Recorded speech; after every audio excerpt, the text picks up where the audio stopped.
All right, so this is the first time I've given this talk to artists, and I've kind of been adapting it, but I really think this is actually a very practical talk about the need for friendship in the life of the artist. And so I hope, I've spent a lot of time researching friendship. I did my undergraduate thesis on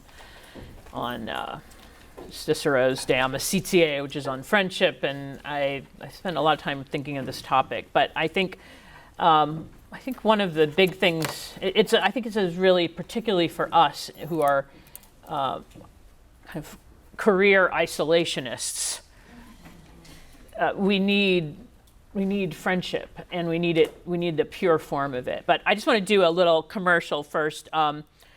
So if you want more of me, if you are a glutton for punishment, there's a thing here called Mystagogy.net. And let's see if I can make this work here. Where'd the cursor go? I don't know where it went. Anyway, Mystagogy.net. And it's 8 series of 12, it's 8 12-week series featuring mainly me, but also other friends of mine, my sister, other people, talking about the different areas. So what you want to do is go to Mystagogy.net and then find the menu, and I would suggest starting with series 1, which is all the way at the bottom, which is on spirituality. But then series 2 is also be of interest, I think, to everybody here. It's on Catholic legacy of art, story, poetry, and music. So you might want to check that out. Okay. Somebody asked me over here if I liked anything modern. Was that you? Okay, good. Well, I think this is the best film I've seen in decades. And it's certainly the best film I've ever seen about a Catholic artist. Truly Catholic artist, called Wildcat, not made by Catholics, made by Maya Hawke and her father, Ethan Hawke. Let me see if I can do this here. A stunning work of art about what you all do, and trying to be a saint and a great artist. That's what Flannery's problem was, and let's see if I can get out of here. Sorry, cancel. And it's all of our problems, because she's like, I don't just want to write a story. I want to write a great story. I want to write something fantastic. Is that vanity? How do I do that? And then it's just how all of her life keeps informing her art. Mainly the movie is her processing her relationship with her mother through all the stories, as they, and so if you could read collected stories of Flannery O'Connor before you watch Wildcat, you'll get a lot more out of it, because the stories just kind of blend in and out.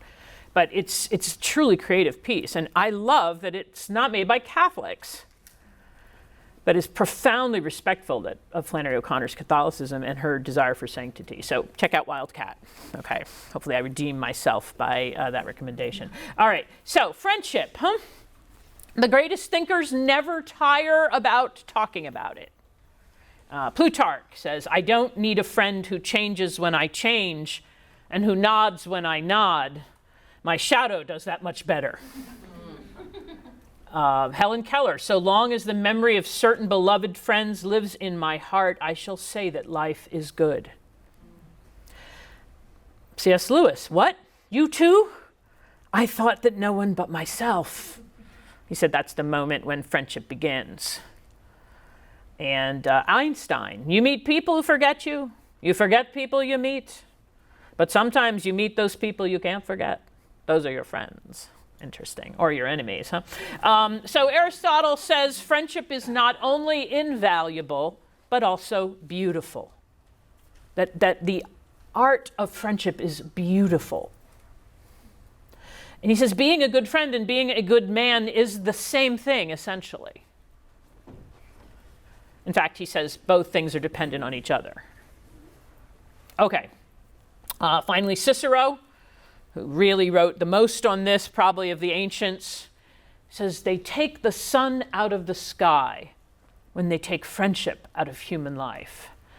Imagine this scene here without the sun. right? This is a metaphor of human life, right? The road. But if you take the sun out, what does it do to the road? Yeah, it makes it scary, doesn't it? Makes it obscure.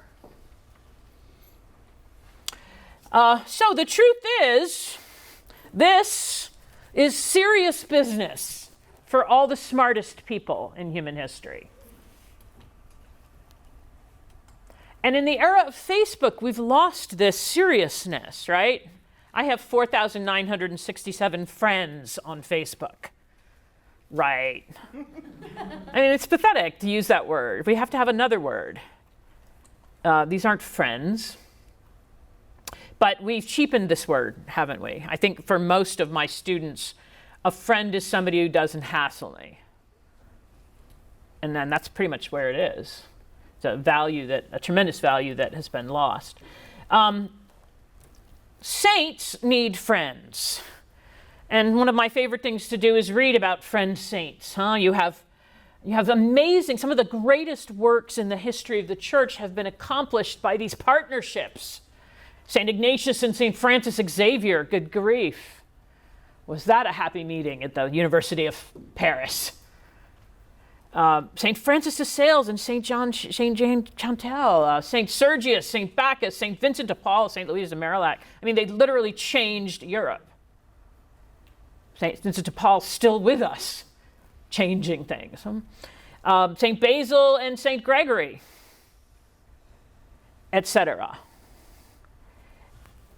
What's so cool is, at a certain point, St. Francis de Sales writes to St. Jane, please don't show my letters to anyone because they won't understand our thing.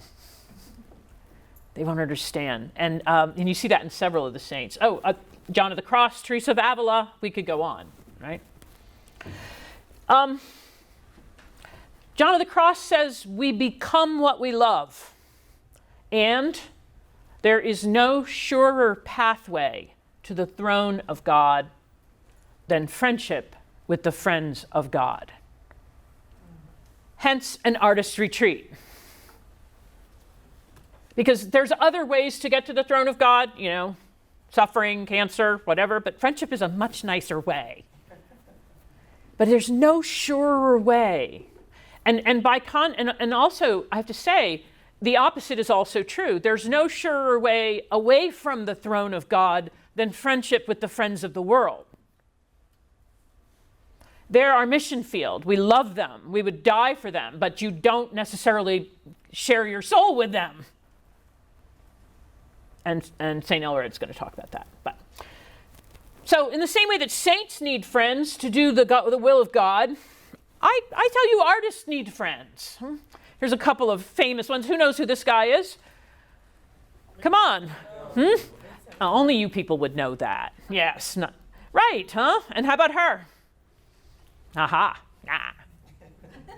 So the first one's Theo van Gogh, the brother and good friend of Van Gogh, without whom we probably wouldn't have Van Gogh. He was alone in recognizing his brother's genius and used to buy up all of his, buy his brother's paintings. And Van Gogh was painting so madly, he was painting over paintings he had already painted. And Theo's like, don't do that, I'll get you another canvas, right? And he had like a warehouse and he was broke.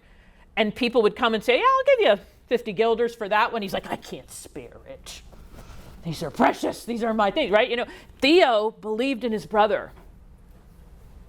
This is Susan Gilbert Dickinson, the sister-in-law and best friend of Emily Dickinson,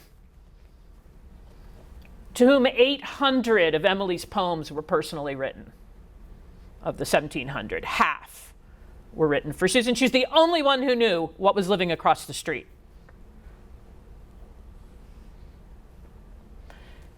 She had that thing. So these two people, who we don't know their names, were sent by God to keep these divinely talented artists going. What's the challenge for us as friends, huh? This is Georgia O'Keeffe. Want to be her best friend? She says, All the time I was at home, it was always more of Georgia's crazy notions. From the time I was small, I was always doing things other people don't do. I was always embarrassing my family. It's hard to be Georgia O'Keeffe's friend, huh? But there are rewards. Friendship, as Cicero defines it, as agreement in things human and divine with goodwill and charity. That's the definition, if you want to know if you have any friends, huh? That I basically agree in human values, core human values with this person, but also things of the transcendent. It's like you can have, I'm going to talk about the other kinds of relationships, you definitely have other relationships with people where you don't have that core partnership or that core communion. But they're not going to be true friends, spiritual friends, to the level that we're talking about here, that you're going to need. And, I had one friend out in LA, and, we hung out a lot and did a lot of stuff together. And, one day she said, I'm thinking about getting my tubes tied. I was like, bleh. It's like, where did that come from? I spent all this time with you, and I didn't know that would even be on your list of things. And I'm not going to go into the discussion of it, but just to say that's kind of a big thing philosophically. As it happens, it wasn't for her, which is another thing. For me, that was huge. But then I realized, there's something big between us here that isn't, is going to get in the way of real intimacy. We don't see the world fundamentally the same. So, but goodwill means you rejoice in their success. That this is a person who, when they do well, you actually get happy. I don't know about you all, but when anybody around me gets an honor or an award, I'm sitting there sniveling. Like, what about me? And it's really, but every so often God puts in your life someone who's good and success you value more than your own. It's a miracle. And charity, the sacrifice of love, especially the love that doesn't have an emotional payoff, right? Okay. So basically, virtue's worth it, according to Cicero and Aristotle. Virtue, the life of virtue and goodness is worth it because it will make you happy. And it particularly causes the happiness of friendship. So he's like, if you're a person of virtue, generosity, justice, moderation, prudence, what's the fourth one? Courage. If you're a person of that, you're well disposed to having people want to be your friend. And so the life of virtue draws people to you, and it makes them trust you. But he says, but then that friendship with them makes you even better in terms of your virtue. People see something in you that you've maybe, so that's, sorry, it's a kind of stupid little thing, but I remember once, friendship is the song in your heart that your friend can sing back to you when you forget it. And it's like, yeah, that's lovely. It's a too girly thing. But anyway, okay. So just quickly, because there's other people that we call friends, and so does Aristotle. He's like, there's three kinds of friends that we can look at. And he goes, the first one is what we call utility. I'm your friend because you're useful to me. This is my relationship with my hairdresser. This is my relationship with my tenant. And it's like, we're amiable. We talk about the weather. We talk about, my car payments or whatever. But I never say to my hairdresser, could you meet me for spiritual direction? I'd like you to talk to me about my levels of prayer. It would be inappropriate, right? But the idea is we have an amiable usefulness to each other. And that's okay. as long as you keep in mind, don't forget what this is. This is a relationship of usefulness. And so the day you aren't useful, like right now, my new pool guy is very friendly with me, AJ. But the day I move and lose a pool, or if I can't afford him $75 every 2 weeks, our friendship is over. And for me to get hurt and wounded would be stupid. It's like you forgot what that was. Number 2, they make me feel good. So there are people in our lives who we get pleasure from. The pleasure of, like I have a friend right now in the choir, and she sings like an angel. And I just want to hear her sing all the time. I love to hear you sing. And the other day she started talking about something else, and inside the whole time she's talking, I'm like, can you please sing? But, you realize, this relationship is, Barbara has a pool now, so all these people suddenly want to be my friend. But you just go, okay, there's, we getting this good from each other of pleasure. But as soon as that stops, it's over. It's over. And again, we beat ourselves up. It's like, what happened to this relationship? It's like, well, it was never really a friendship. It was a contract. And then finally, there's the friendship of virtue, which is you behold the good in the person, and in your heart, you cleave to that good. It makes you want to be good. You want to be around it because they're good. And so this is the beginning of what Aristotle and Plato and then St. Thomas are going to call the spiritual friendship. Or actually, St. Thomas is going to call it the spiritual friendship, but they're going to call it real friendship, authentic friendship. And this is the kind that I think we artists have to find, and we have to be open to. So the first 2 are the root of imperfect friendships. The third is towards the perfect. That it begins in the love, the observation and the love of virtue. Friendship of virtue, eunonia, is premised on goodwill. The sign your friendship is real is that you wish the good of the other. You're not jealous of them. You rejoice when they rejoice, and you weep when they weep. You have eunonia. Now, the interesting thing about friendship is that it's mutual eunonia. And we're going to talk about this in a second. But, most of the time, I'm falling in and out of love every 2 weeks with people. I love people. I'm an extrovert. But the thing is, most of the people that I fall in love with don't even know I'm alive. And probably there's people out there that are feeling the same about me, and, I don't even notice them.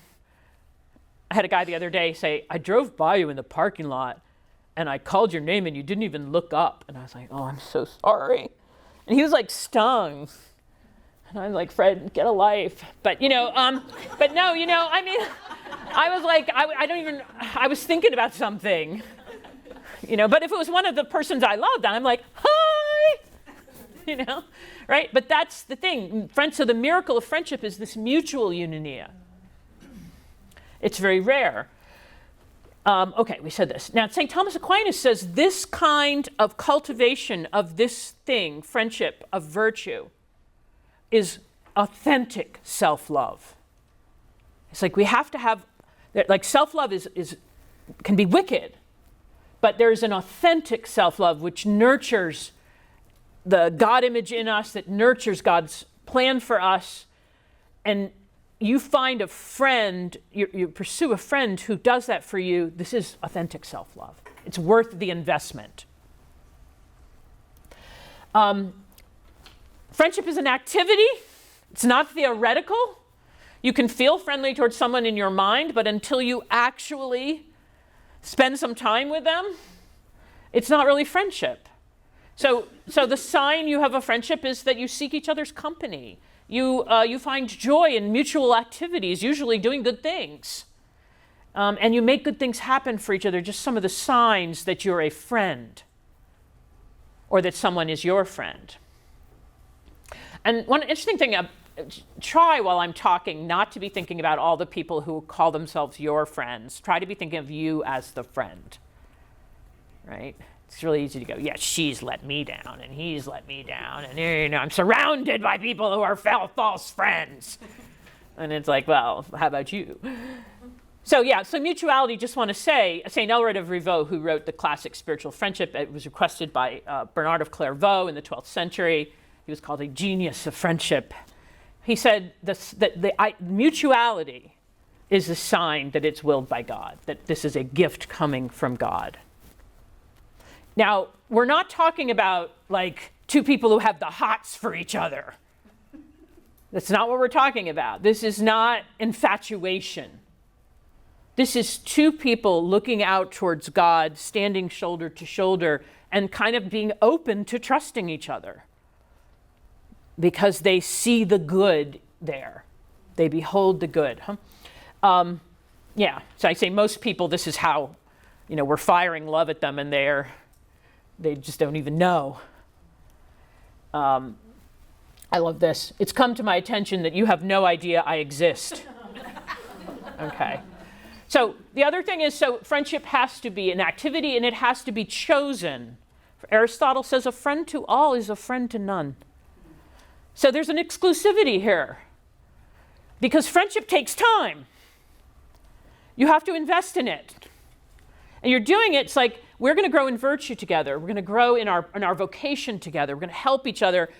But I can only invest in a few friends, really, at this level. It takes time. So this is a discernment process. Elred says, in Christ, all men have a claim on our charity, but our friendship must only be bestowed with prudence. This is a biggie for artists, right? Because we're vulnerable people. We're kind of tinged towards open to the emotion. Our hearts are kind of needy because we're lonely. And we're like, glom. Right? What's that great Shop of Horrors? Little Shop of Horrors. Feed me, Seymour. Like too many people, they're just starved for that, not only in the arts world, but in the world in general. But this idea of everyone has a right, you as a Christian should be open to dying for anyone, but not necessarily being their friend. Friendship, in fact, Elred calls the kiss of Christ. He says, when Jesus left the earth, the idea that he would not be able to look through human eyes and look in another person's eyes anymore was too much for him. So he inhabits us in this spiritual friendship so he can look through another's eyes with love at you. It's quite beautiful. He says, friends facilitate our human and spiritual growth through their counsel. The intensity of a friend's prayers obtains much grace. Somebody who actually cares about you actually has an intense prayer that rises up. And then Christ seeks to experience friendship with us through our earthly friends. He says, I have called you friends. Now, I'm going to look at Ecclesiasticus, which is this beautiful passage from the scripture, and talk about it in terms of the arts, what we do. And so it's this, Ecclesiasticus. A faithful friend is a sturdy shelter. That's the metaphor that we're going to talk about. A sturdy shelter. He that has found one has found a treasure. There is nothing so precious as a faithful friend, and no scales can measure his excellence. A faithful friend is an elixir of life. They pour life into you. And those who fear the Lord will find one. If you live in reverence, you will find a faithful friend. The elixir of life, right? Elixir means, this is a code word for a way of immortality. That friendship is a way of immortality. Live forever with God through this gift. But let's look at a sturdy shelter, A sturdy shelter. Is this a sturdy shelter? I have friends like this. I have friendships like this. Right? Is this where you go when you are in crisis? There's a storm coming. Can you let me in? And yet some of us do because we're so desperate. How about this? Better? Huh? Better? Still not great. But, kind of like this. Okay. That's pretty sturdy. How about this one? Now, Cicero says that friendship is supposed to provide a safe place, but not a home. It's not a home. It's a place where you go and exhale and recover your energies and then go back out. But as soon as friendship becomes like, I'm moving in here, right? Then now it's getting perverted. That's not the point of it. Now, I think that the scriptures tell us we need a shelter. The implication is that there's a storm out there that we need. And so I want to talk about the storm of the artist's life. There's all the human regular stuff that everybody shares, but we have particular storm that we need shelter from. And so our friendships have to be kind of, can this person be this for me? Can I be this, isn't that a great one, for my friend, right? So what John Paul II calls the demands of beauty, dun dun, right? And you can think about them. What is it what costs you to be able to produce beautiful work? How much time? And, I remember once my sister Valerie was, she's an opera singer, and she was singing the lead in Tarantella in Rhode Island. And because it was in Rhode Island, my whole family had to go. Up until this point, we had been able to avoid opera. But anyway, so there she is after the show in her Cinderella gown, dressed like the queen, and entertaining all of her adoring fans. And the whole family is standing there on the side, like this. And this one lady comes up to my sister Allison, who's our family bartender, and says, "What is it like to live with that voice?" And Allison goes, "You have no idea." Right? Valerie would walk around with a sign on vocal rest. The phone would ring and be like, "Val, can you get that?" She'd be like, I don't care what it was. Are these beets, is there any added sugar in them? Because the instrument does not need sugar. And we'd be like, right? I don't care what it was. Downstairs in the basement at 8 a.m.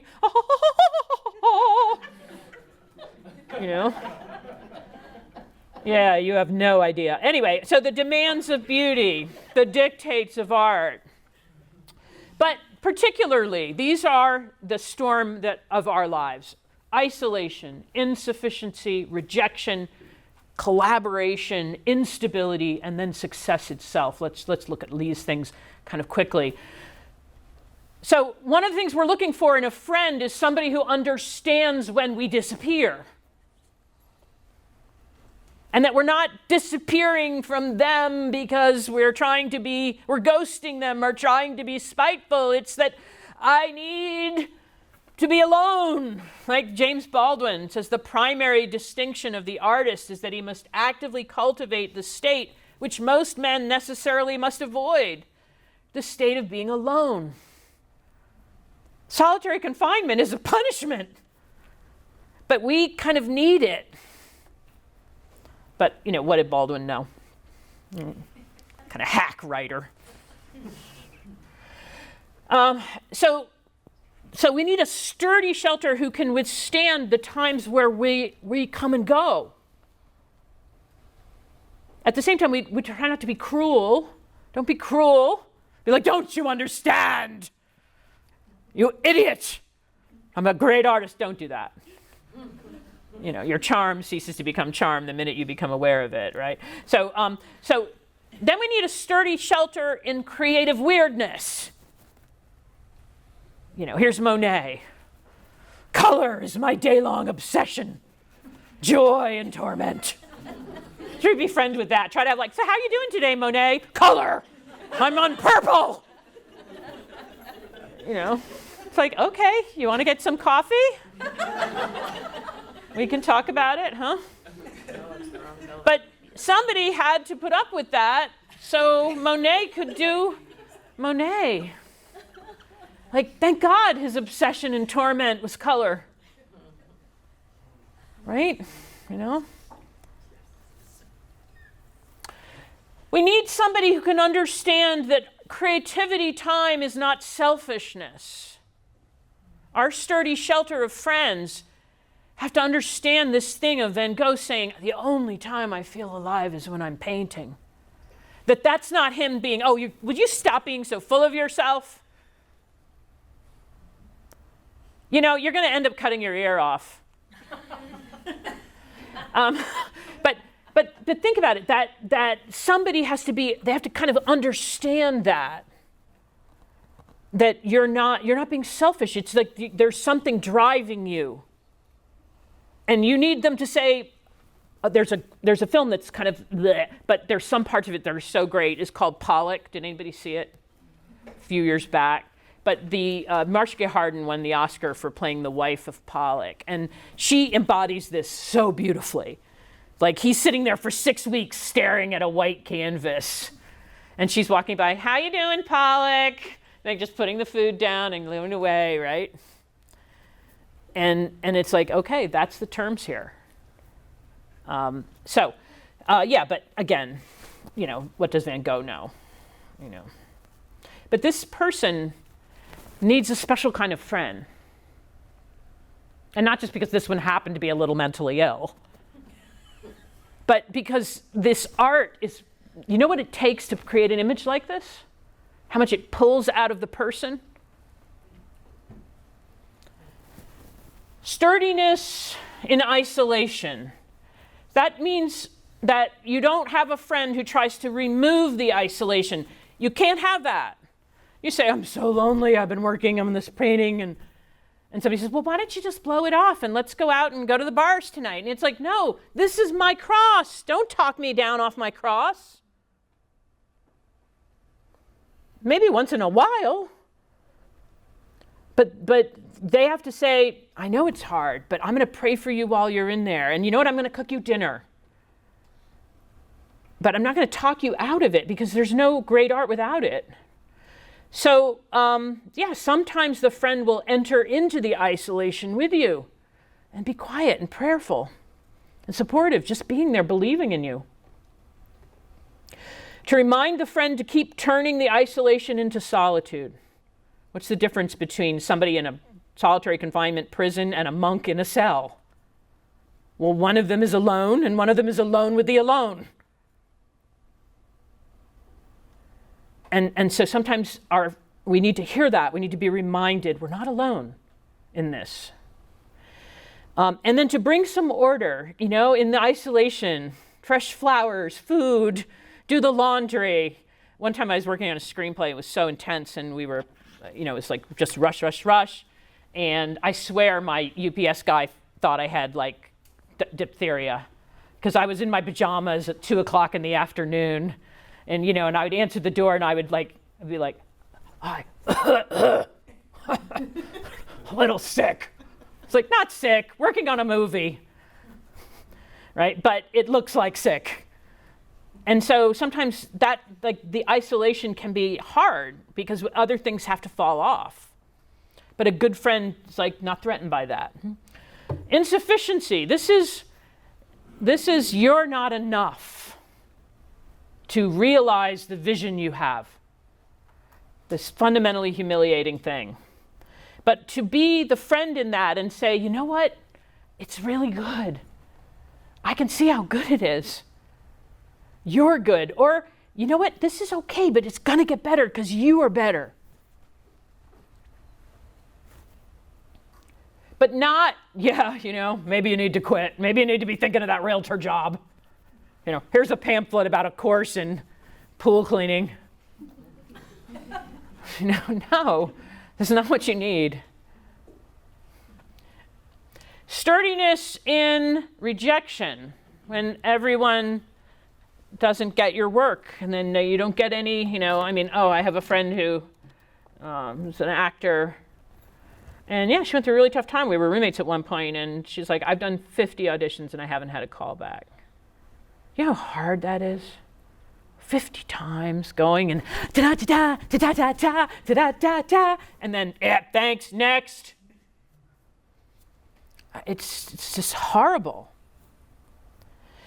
So, Psalm 55 says, give your burdens to the Lord and he will take care of you. He will not permit the godly to slip and fall. It seems to me that the friend in this time doesn't try to be God and take the hurt away, but leads that person to the Lord. Let's go to make an hour of adoration together. Don't try to fix it, because you can't. But sometimes just to say, this is not personal. This is not personal.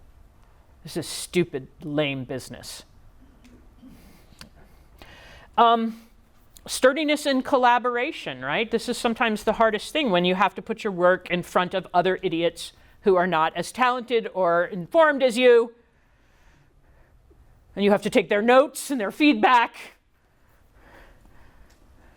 It's like, it's so funny. I read an essay the other day. It was actually a letter of Flannery O'Connor complaining to her publisher that on page 17 of the story, they had removed a comma she had after the word something, and she needed it to be put back. It's like, ugh. Right? But, we have to go through this. And so you can be the one person who isn't, what collaboration brings with it envy. Suddenly you're with people who are jealous of you. They're envious. They're nasty. Or, they have good ideas. They just don't know how to express them.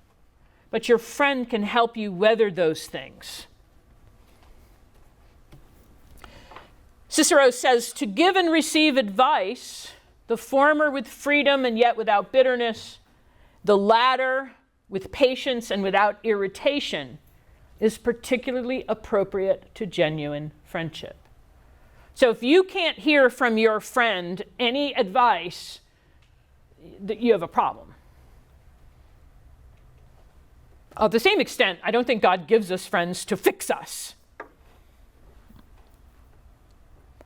But when your friend says, I just don't understand this. I remember one time I was in a bad thing with somebody, and this person I decided was the devil because they were thwarting me.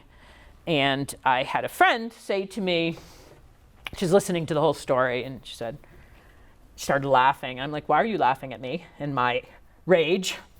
And she's like, because you really want to be angry and vindictive, but it's not who you are. So I'm just waiting for this to kind of go through. And I was like, you have no idea how vindictive I could be. But suddenly there's this person believing in me, believing I was better than I am. And it was like, I have to at least live up to that. But yeah, we offer each other, most of the time it's like, just, explain this to me, because this doesn't seem to be who you are. I don't see how this fits, and what am I missing? And then the answer's usually, well, I'm a sinner. But okay, instability, right? Instability. We do not have 3 squares a day, long life health insurance, and a good retirement plan, we artists, as a rule. My sister says there's only one of the most things that Handel is famous for is like being the only composer who wasn't broke. Artists are passionate. We can be passionate about our thing. Can be completely invested in it, right? The only thing we're not really passionate about is car payments, paying opening mail. I never open mail. I hate opening mail. I have the idea that if you just ignore mail long enough, it becomes irrelevant. So you just keep getting bags out when people come over and put the unopened mail in the bag and then throw it in the closet, and then In 2 years, it'll be irrelevant. I mean, it's terrible. But, I mean, we need help with this stuff. And a good friend, it's like, you know what? I get it. You're writing a poem that is crazy amazing. Why? Let me take care of getting your expired license renewal form back to, the DMV. Like, how can I help you? Sturdiness and success, finally, huh? You need someone to ground you when you finally, the world is surrounding you and saying you're a genius. You're so brilliant. Oh, you're the greatest ever. And, the temptation is to be like, I am, aren't I? Your friend is there to go, excuse me, I've seen the piles of mail in the closet. Right? But a friend who loves you when things are bad and when things are good, this is like God. This is mirroring God for us. There's a great line in Anne of Green Gables where Anne's talking about, the peak of ecstasy. But the problem is then you have the agony of despair. And Marilla says, I'd prefer to live life without peaks or agonies. Just kind of try to be steady. Okay, so just as a little note, these are unfriendly behaviors. These are unfriendly behaviors. And if you find yourself doing them, chances are you're not a good friend, at least to that person. And if you find people are doing them to you, chances are you're not a good friend. And then you have to decide, is this kind of behavior something we can overcome? Is it worth it to me? Or do I need to pull back? And I'm not talking about ghosting people brutally. I'm just saying maybe you don't share your self with them because they're not trustworthy. So things like suspicion. Why didn't you answer my text? I texted you 3 times yesterday. Who are you texting back? Right? That kind of crap. This is not friendship, huh? Dishonesty. Plato says that first thing we owe each other in friendship is the truth. Jealousy, envy, rash judgment, disloyalty,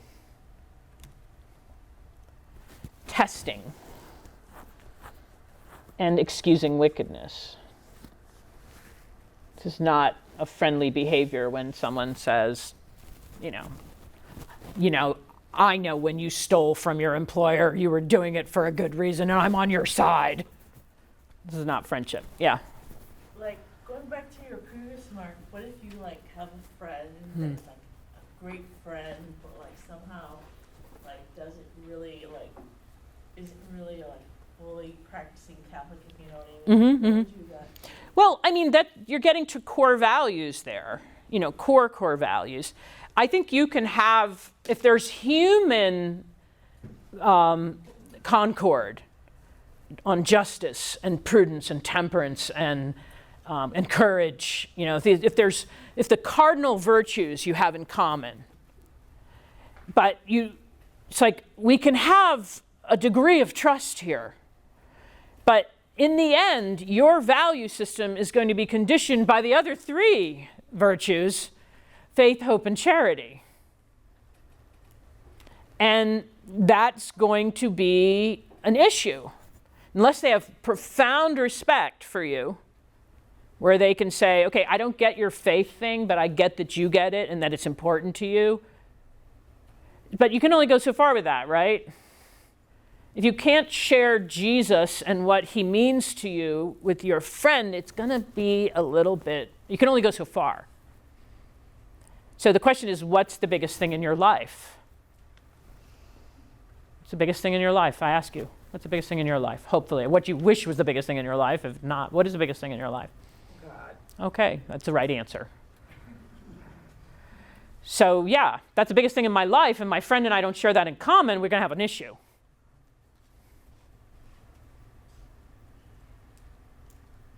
and I say this as somebody who worked in Hollywood for 23 years. I had friends of every stripe that I had to work with and collaborate with and be amiable with.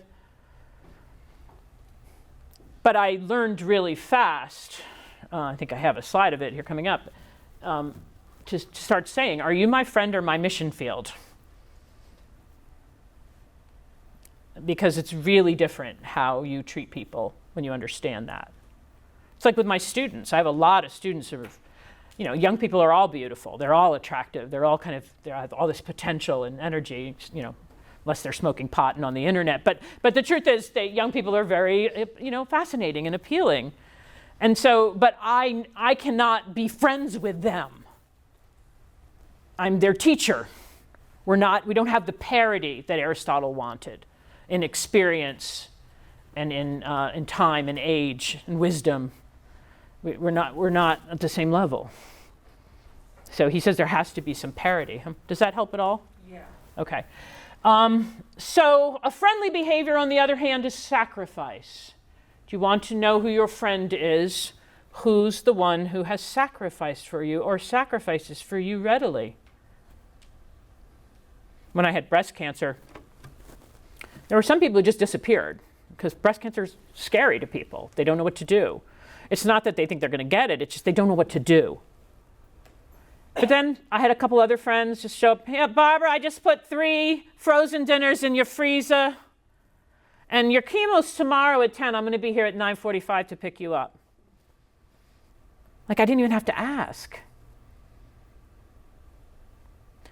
So who's making sacrifices for you? I love this from the Desert Fathers. The brothers asked the elder, what are we to do when one of the brothers falls asleep at prayer?